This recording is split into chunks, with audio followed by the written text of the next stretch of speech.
Welcome to the Airgun World Podcast, brought to you in association with Crackshot, the Southwest's premier airgun centre and ranges. I'm Matt Manning. My usual co-host Rich Saunders can't be with us this week.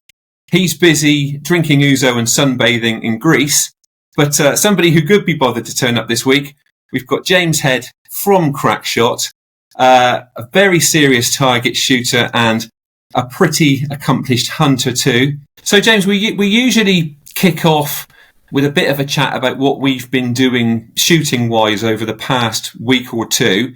Obviously, working in Crackshot, shooting is your job. But aside from the work side of it, what have you been up to shooting-wise over the past week or two? I've been up doing a bit of practice for the field type shooting I do mostly. I've managed to go out and do a bit of hunting this week. And actually, an hour before I start this podcast, I was out testing an FAC before I just set up for a customer. So I've done plenty this week. I've not had too many days in work, so I've spent more time behind the rifle. Great. And you've got, you were telling me you've got some sort of pretty good rabbit shooting on a holiday park not far from where you live. Yeah, so I've been helping out with the pest control on that particular permission. I'll have to be producing some good evenings out. I managed to be able to test a few different bits of equipment from the shop, and it's quite nice being able to use that to aid my own personal shooting, so it's been quite nice. Great. Well, for me, actually, I've had a really interesting couple sort of pest control jobs. One's been on a farm where it's usually rat shooting, but they've been inundated. I mean, it's the time of year with young corvids, so rooks, crows, jackdaws leaving the nests, dropping onto the farm where they're finding really easy pickings. And in fact, they're going into a feed store and they're smacking into sacks with their beaks. And looking around this store, the sacks look like somebody's taken a machine gun to them. These birds have just been absolutely thrashing them. So I've had some really good shooting there. And also getting the odd daylight rat as well, which is always a novelty.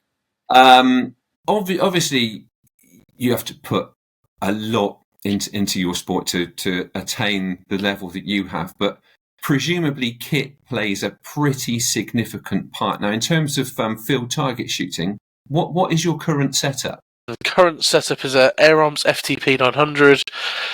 I've got it in a custom Warren Edwards stock that fits and suits me, and I've got a March 8 to 80 by 56 scope on the top.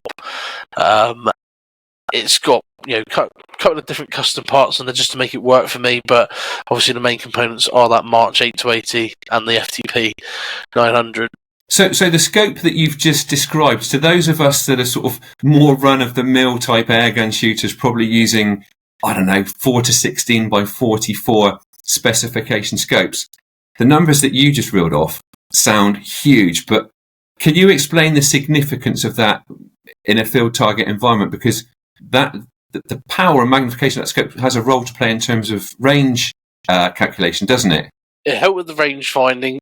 So the bigger the front lens, I know 56 isn't as big as it could be, so a lot of the scopes for field target range 60, but yeah, so we'll go to mine, 56. Bigger it is, you get slightly shorter depth of field, and especially with the bigger magnification. So the bigger the magnification, the bigger the front lens, the shorter depth of field, meaning it will be a little bit snappier, and it will be a lot more fussy on where its focus is, which helps us pinpoint, because obviously we use this big side wheels on the side of the scopes, so it'll help us just determine that range, because if we don't know the ranges, we just sit down in a lane, we've got targets that could be anywhere between 10 and 55 yards, so we've got to use our equipment to actually determine the range of the targets. So using a scope for what a scope really wasn't designed for, but you're trying to use a feature of a scope to make that work. I mean, I wouldn't shoot on 80. I've tried it. I shake far too much. But just having the power to do that and just being able to turn it down still allows that scope to be really crystal clear. And I use it around 40. Well, it's on 40 for everything. Range finding, shooting, and even if we're doing like the discipline shots. So I can't kneel. We're forced kneelers and standers, but I shoot standers throughout, and I'll still do that on 40 mag as well. Right. So ultimately, that high magnification is giving you a very, very short depth of field, and you're using a carefully calibrated parallax wheel, if you like, so that when that target snaps into focus, you're then reading off the range that you've got calibrated on that wheel, and then applying relevant aim off to how far away that target appears to be. Yeah, exactly. So it's literally everything set up. I set everything up on a specific tape measure to make sure it all comes in right for me, because it doesn't matter about anyone else. It's got to work for me. Mm-hmm. So when it comes in, it says 50 yards. I set everything up so I'm actually dialing for elevation, but just using hold off for left and right sort of corrections. But some people will use holdover, but for me personally, I will actually dial the elevation turret. For a shooter like me who uses pellets straight out of the tin, are you somebody that's not only carefully selecting your batches of pellets for consistency, but are you weighing, washing? What's your pellet procedure? So it used to be really anal, as in I'd pick through everything. I'd pick through every single pellet. I'd look at them, wash them, weigh them, sort of kiss them goodnight. I had a really bad day one day after doing that. Scrapped it all, shot from the tin, shot really well, and shot from the tin since. So I just have faith in finding a good batch of pellets. So I know what pellets the gun likes. I just find a good batch of pellets, and I've bought as many of those batch as I can, and I just continue to shoot them.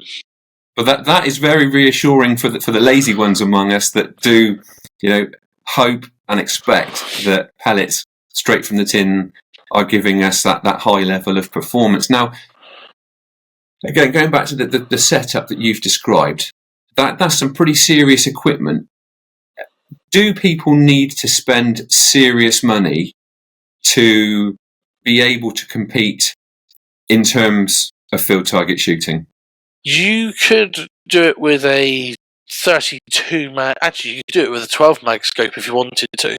You could do it with an S4. An S400 is probably one of the most accurate, out of the box, easy to use guns you'll get. And I would say for the money that they are, which is around the £600 mark, you can get them second hand for around $4.5 to $5. For that sort of money, that you can't go wrong. You can really go wrong. Scope wise, you could do it with a 12 mag, and you could guess and shoot it more like a hunter field target and do your, holdover and everything.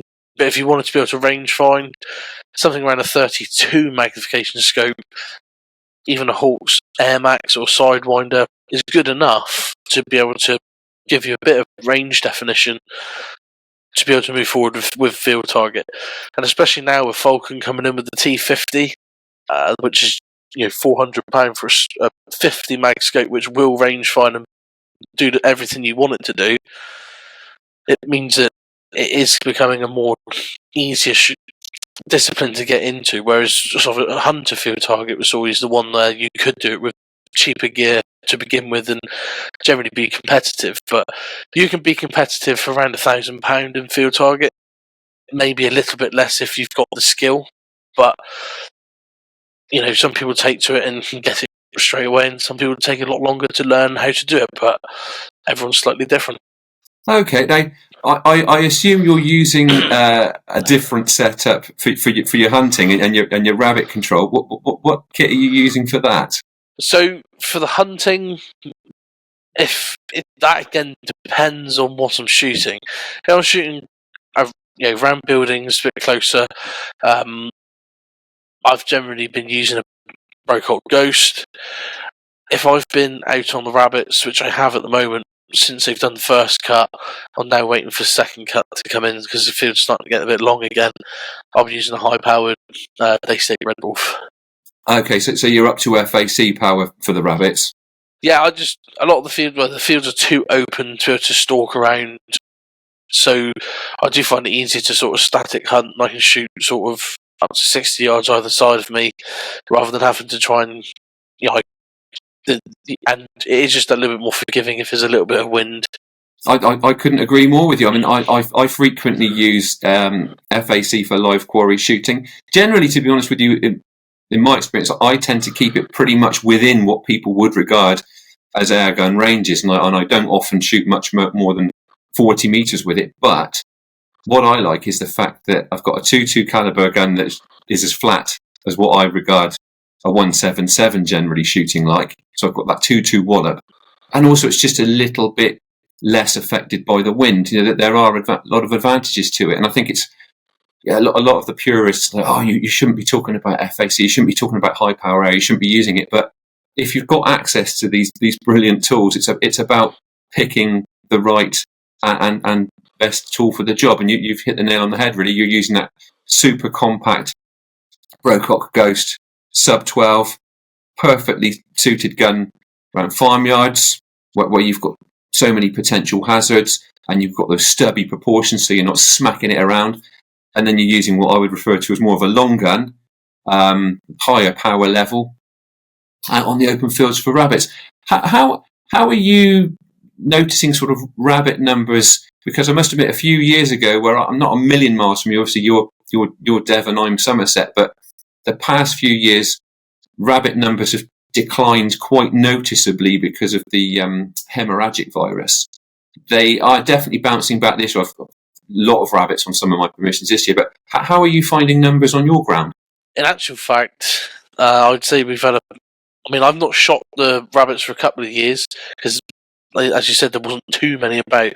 This year, I'm plagued with them.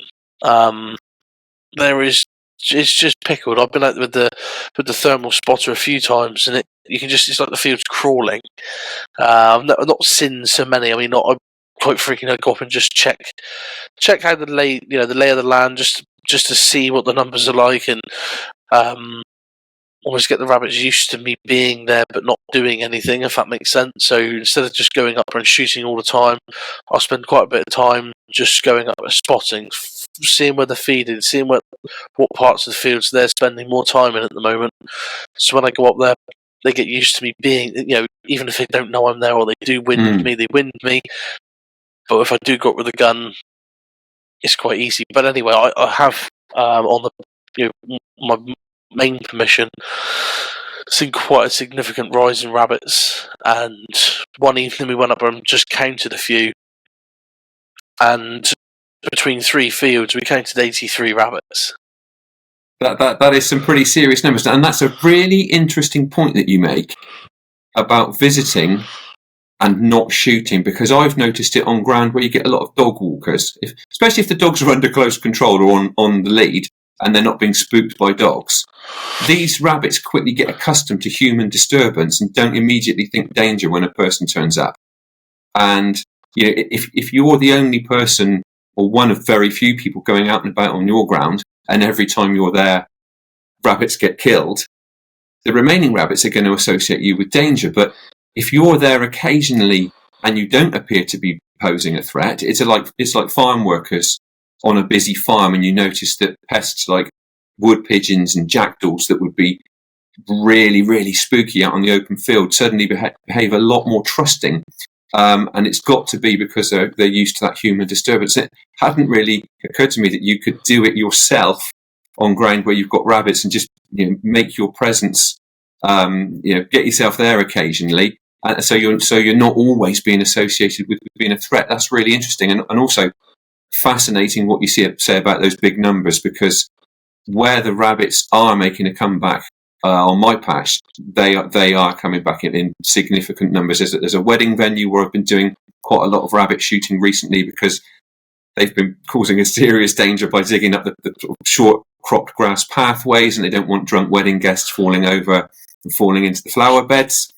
And I've got a mate he lives off grid. He's got a beautiful place, lives in a wooden cabin. He manages a small area of coppice. And he's also got a massive vegetable garden. And he's pretty much self-sufficient through this garden. And his site is managed primarily for wildlife and conservation. You go there, the bird life you see, because he's got a lot of thistles, a lot of brambles, the place is crawling with finches and just birds that you don't take for granted anymore. These are... The bird life there is noticeably richer than everywhere else. Anyhow, he doesn't like having to kill things if he doesn't have to. But these rabbits, in spite of his best efforts with all kinds of fencing, have developed a taste for his veggie patch, and he's not happy about that. And also the fact that he works coppice. Now, a lot of the coppice that he does is for making charcoal, but he also coppices some blackthorn to grow very straight sticks. Some of them he even trains honeysuckle around to get these beautiful spiraled sticks that he sells to stick makers. And lo and behold, the rabbits are also nibbling these blackthorn shoots when they come through, and it's rather than growing straight sticks, it's making them warped and grow into bushes. So, like I say, although he's generally quite accepting of wildlife, when they're munching through his livelihood and his food, he's taking quite a different view. But on the other hand, it's so nice to see rabbits back in the countryside again, because apart from us being able to harvest a few for the pot, they are such a foundation for other wildlife. If you think about birds of prey, owls, they need rabbits there for their own food. So good to see them bouncing back, taking the hunting back to your field target shooting. All of the practice that you put in and all of your experience of what pellets do as they make their way down range, that must give you quite an edge as a hunter. Especially with the windage. I think shooting in the wind is probably everyone's nemesis. Even sometimes when you think, that is exactly how that pellet's going to react, it's going to do this, and it goes and does something totally different, and you think, well, I would never have made that shot any different in a million years. But it's just learning from practicing all the time. Again, sat down, shooting off your knee, to taking the standing up, freestanding shots, all that kind of thing, all helps in the field. So I can confidently, put. I obviously shooting with the field target rig is different than shooting with the hunting rig. It all fit and feel slightly differently. But when you're holding up a big, heavy field target gun, and you can consistently put sort of 5 shots on top of each other, even from a standing position at 20 yards, means that I've got the confidence that if there is a rabbit at 20 yards, I can take that freestanding shot and I can make a good kill. And I think there's a lot to be said for if people actually went to, even if they made their own little range and just practice doing more when they didn't need to. If they went, I'm going to go spend an hour tonight just learning how the gun shoots in this wind at 30 yards, and they'd learn an awful lot. And they'd learn a massive amount for when they're hunting as well. Is you have that confidence, and you go, well, I know exactly what to do, and you feel confident, and everything you've got to be confident, especially when you're pulling the trigger on live, anything live. And I think just from shooting the field target, where I have the confidence to hit a target at 55 in the wind, obviously I know I'm not going to wound it. I wouldn't do that, hunting wise, like trying to replicate it if it was really windy. But it does give me the confidence that even when there is a little light breeze just popping across, that I know I can still make a good ethical kill. I think you make a brilliant point, and it's all about we push our limits on the range, on papers or knockdowns or whatever, paper targets or knockdown targets, and that's when we test ourselves, so that, as you say, what your kit's doing at those extremities. When you pull it in over your hunting ranges, it breeds confidence, it becomes clinical. And I think another brilliant point you make is that having to practice from stances that aren't necessarily the easiest, because this is a trap it's so easy to fall into. So many of us just only feel like practicing when the sun's out, there's no wind blowing, we sit at a bench, and you feel like the best shot in the world because you're landing pellet on pellet. And that's important, because obviously that shows that your kit is doing absolutely what it needs to do. But you get out in the field, there's often wind blowing. There is no bench.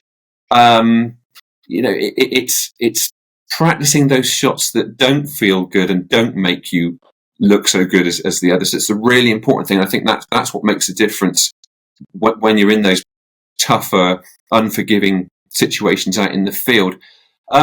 Taking it back to Crackshot. So we've talked about all of this shooting, but you've managed to make shooting your job. A lot of people tuning into this are going to be really envious. Now, how does that feel? It has its moments. Let's put it that way. So it's brilliant that I do get to work with guns every day. I love guns, love shooting, and I like to be able to talk to people about shooting, get people into shooting, and give them advice. And it's quite nice that people actually think, or especially as being as young as I am, it's nice that people actually feel that they can come to me, get advice, and it works, and then they come back and say, "That was brilliant! I can't believe it worked," and they're really happy, and it makes you think, "Wow, what I've learned over the years, I've managed to actually retain, and now I'm teaching people."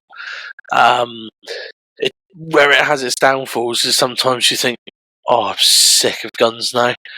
I just want a day off," and then it actually has a negative impact on your own guns, on your own shooting, because you think, "Do you know what? I've had enough of guns this week. I've done far too much, and I don't want to touch my own." And I've had those sort of down periods at times, but at the moment I'm in a good place where everything, it's not really a lot that's stopping me from getting out of my own gun, and I'm sort of spending more and more time with my gun. It makes you realise that actually it doesn't matter what's in the shop, it's not mine. It's not my personal gun, and I just have a hankering. I just love my rifle. So yeah, it's nice. Like I said, it is nice to be able to come into a shop and just talk guns all day long. That's brilliant. I know exactly what you mean about that double-edged sword, though, and I would never complain about it because, like you, I'm in a really lucky position that my hobby has become my job. But sometimes that immersion, you do just need to get away and do something different. And also, I think people don't appreciate the pressure. You don't have a choice about being in that shop for X number of hours every week. And I kind of think it, and again, I would never complain because it's absolutely brilliant most of the time. But for me, things like video making, and everybody expects a show to go out every fortnight, and they expect there to be a hunting trip, and they expect it to be a successful hunting trip. And sometimes your hobby starts to feel more like your job than your hobby, and it's that constant, it's cold out, it's wet out, my friends are doing this, my family's doing that, but hey, I have to go and do this. But it is a job. I wouldn't moan, but I think sometimes you do have to kind of, to escape that immersion, get away, do something completely different, be like Rich, go to Greece, have a few beers on the beach, come back refreshed and hungry for it again. So I assume I'm looking at the shop behind you. In terms of what people are choosing to buy, what's a popular choice entry level type airgun with newcomers or people on a tight budget these days? In actual fact, we've seen a rise in sales in the Reximex Myth at the moment. So it seems to be, it is a really well balanced gun. It shoots really well for the money that they are, and actually, it's not a bad looking rifle for a rifle that's got a bottle hanging out the back that you think sometimes they just don't look quite right. Actually, looks quite right. It looks like it was they have thought about the other styling of that gun to make it look right, and it sort of fits well. I quite like that rifle, and you get good shot count from it, so newcomers aren't having to worry too much about getting all their equipment at once. So it does make that a very good option, and I think that's why we're selling more of them. I would agree with you. I think it's a brilliant entry level, introduction to PCP shooting. So not only is it relatively affordable, but it's also a recoilless, modern looking, pretty good performing airgun. And Reximex actually, across the board, I've got the Pretensis, which is a lovely looking gun, and it's tough, it's solidly built, but also quite a refined gun to shoot. And in fact, sticking with refinement, people that are spending a bit more on those sort of guns more towards the top end, what's proving popular with them as far as what you're seeing in the shop? Since the XTI 50's come out, we have sold a lot of XTI 50s. Obviously, I'm in that sort of network with the field target shooters. So that massively helps with our sales of the XTI 50 because I've got people that are using that, and I'm talking to them. I go to the obviously different competitions, and you always get someone comes up and goes, "Oh, I fancy an XTI 50," and you get orders that way. So I have sold quite a few doing that way. So I'd say that's probably our top selling, higher end gun. But one that's always a consistent seller before the XTI 50 came along, and since I've sort of worked here, it's been the Anschutz 9015. I've sold them for HFT, FT, bench rest, everything you can think of. Airgun wise, I've sold them. I've sold them to people to set them up for hunting, just because they want a top quality, accurate rifle. They are just probably one of the most universal guns and actions you'll ever buy. Okay, so although not cheap, guns like that, the spend is justified if you've got the means, isn't it? The quality and the performance justifies that kind of price tag. Yeah, I think, it is expensive, but what you get, you can easily justify why it is that money. And I think the people that are happy to spend that money, I mean, I wouldn't be just for an all-round gun, but anyone else that is, I don't think would ever be disappointed. That's my questions and my chat, but we'll move on to the segment now where we take questions, or I put to you questions that come from our podcast viewers, listeners. But in fact, most of these have come from people that I've been chatting with over the past couple of days and mentioned that I'm going to be talking with you. The first question is, if you had to persuade somebody to take up field target shooting and really sell it to them, what would you say to them? What would they get out of it? I'd have to try and find some of the videos and the banter that I've had at shoots. I mean, they speak for themselves. I mean, the people in that community are fantastic. And actually, the shooting sort of sometimes takes, even if you've had a bad day, the shooting sometimes sort of takes a bit of a back edge, even if you've had a good day. And it's just the banter you have on those shoot days. There's so many people there. And I think that for me, the social side of the field target, I think if it wasn't that there, I think I probably wouldn't do it so much, if you know what I mean. Like that social side of shooting is the thing. So I think I'd want to try and express the social side of it to people before the shooting side of it, because the shooting side of it can be real mind-boggling to even try and explain it to someone. They'll probably get bored before they've sort of even had a go at it. But if I said, come and have a go, shoot some air guns, and you'll have a good laugh at the same time, I think everyone would give that a go. Yeah, so it's more about that sort of banter, that camaraderie, than simply hitting targets or not hitting targets sometimes. So the next question, and I think we kind of touched on this when we talked about the fact that you've made your hobby into your job, but what's the best thing about working at Crackshot? It is the customers. The customers make the job. You get to see so many different people from so many different backgrounds shoot, and sometimes doing the exact same thing, but sometimes doing totally different things with air guns, and everyone's got their own way they want to take it, and there's not two people that walk in the shop that are doing the exact same thing and shoot and got the exact same mindset on how they're going to do anything. And I think it's just learning the different customers, learning how they want to take their personal shooting experience. I find absolutely fantastic. I was going to say it must be incredibly fulfilling, because especially with newcomers, they turn up, they're a blank canvas really, and they must have this vision and this dream of where they think that this hobby could take them, and for you to kind of give them the vehicle, or to even be the vehicle that's going to fulfill that dream that they've got. I mean, that's a heck of a thing to be able to give to somebody and share with somebody. It must be incredibly fulfilling. Another question that somebody wanted to put to you: what is the single number one piece of advice that you would give to somebody who is looking to improve their field target shooting? It is practice. There is nothing else you can do that will improve your shooting other than shooting that gun. I mean, I fall foul of that myself, where I had a young family, stop doing the practice, and then you go into the competitions and you're chasing your scores all the time. You're thinking, where's it gone?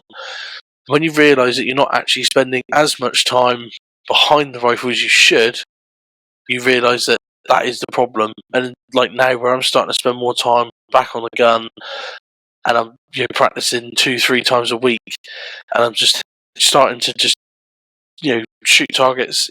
Everything's becoming more and more natural.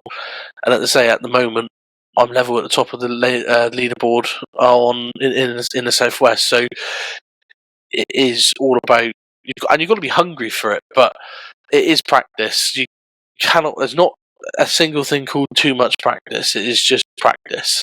I think you're absolutely right, and I think that doesn't just apply to field target shooting. I think any kind of shooting, if you want to get better at it, practice does many things. Not only does it enable you to refine your kit and get a feel for what your kit's doing and get that running at its absolute optimum and make yourself absolutely familiar with it, but also it gets you in the sort of mindset of how you're performing, where your weaknesses are, where you need to brush up.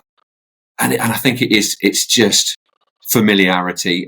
Every time that trigger trips, it's another muscle memory. Every time that pellet strikes the target and you see where it went, it's another piece of data that you're storing in your brain as to what happens at that distance when you're stood or sat or laid this way, when the wind's doing that.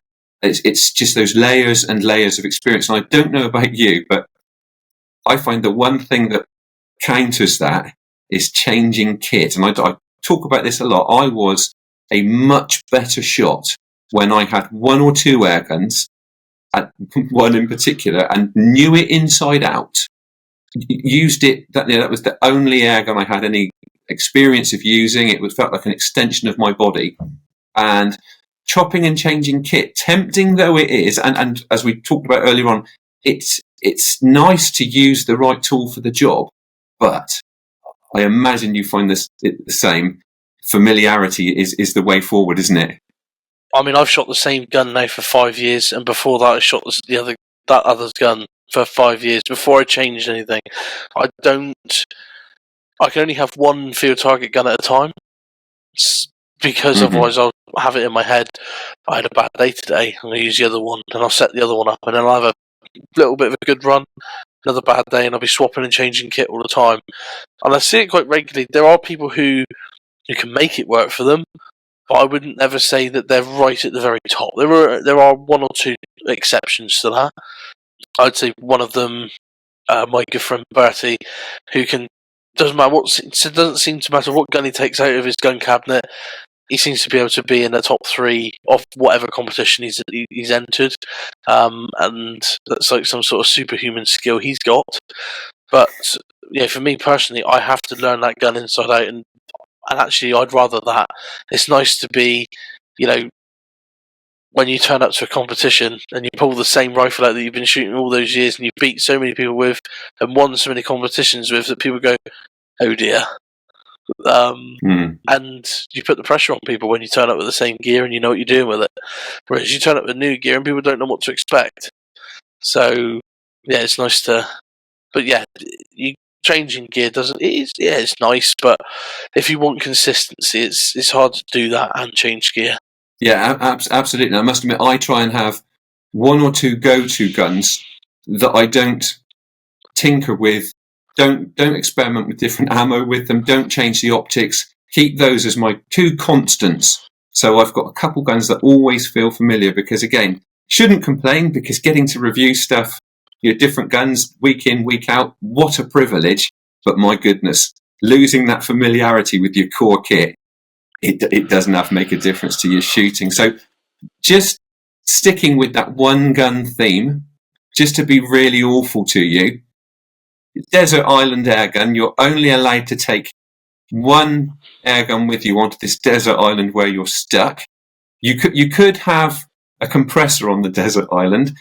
What airgun would it be for you? I mean, if I could take my full setup, I would take my field target setup.